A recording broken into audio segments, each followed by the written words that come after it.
Radio shout it. I mean, what about with them Migos, man? Migos is crazy. Quavo hit me up on Twitter. You know what I'm saying? He hit me up on the DM like, bro, send me a pack. And he just put the email. He didn't even say nothing else. Just put the email. And I was like, damn, is this the real Quavo? Like, I make sure I ain't sending it the wrong place, you know what I'm saying? Exactly. And shout out to Q, you know what I'm saying? Yeah. I mean, my boy P. Yeah. P was always like, man, you know what I'm saying? Come through the studio. You know what I'm saying? Shout out to QC. They was always like, you know what I'm saying? Come through the studio. P was just always open arms, you know what I'm saying? And I knew P through Gucci. Yeah. You know, I would always see P, you know what I'm saying, with WAP, you know what I'm saying? So he was like, man, come through the studio. And Quavo hit me on the Twitter. I was just like, damn, that's perfect. So I just emailed a couple beats, woo, and then ended up going up there.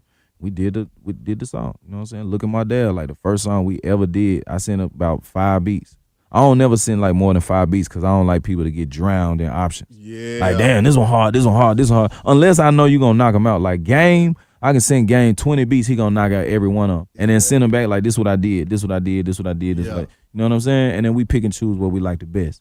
So it's the same formula like Quincy Jones, Michael Jackson, man. Do the records and then pick what you like the best. But when that dab took the world by storm and everybody was dabbing, I mean, what was going through your mind when you realized that was one of those cultural phenomenon records right there, man? When the record came out on the mixtape Back to the Bando, yeah, I was like, oh boy, they own us something. Because all of my biggest songs usually come from like a mixtape or like, you know what I'm saying? Certain records, they come from like a mixtape or something. Like Money to Blow, it came from a mixtape. It was on the internet, and it just took off, you know what I mean? And it's like, it just got that bounce where like the people gonna tell you what they want. The people gonna tell you what's hot. And that's the whole point of like iTunes and what's popular. Like you can see the popularity of the records. You can see what's hot, what's not. You know what to run with. The people gonna tell you. That's right. You know what I'm saying? So they put the mixtape out. I was just glad I was on it. You know what I'm saying? I was like, man, it John jugging. Look at my dad.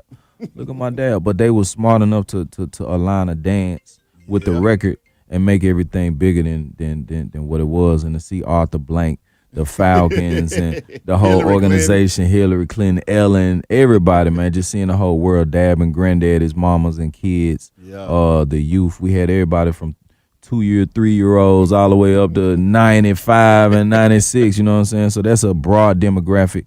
And it's just a blessing to be able to deliver, man. Anybody who called me, this is what we do. When you got your business in line, man, cut the check. Make sure we mixing the record right, mastering the record. Make sure your artwork and all of that is in line. You know what I'm saying? And everything else gonna be what it is. You know what I mean? But the first swing is impeccable.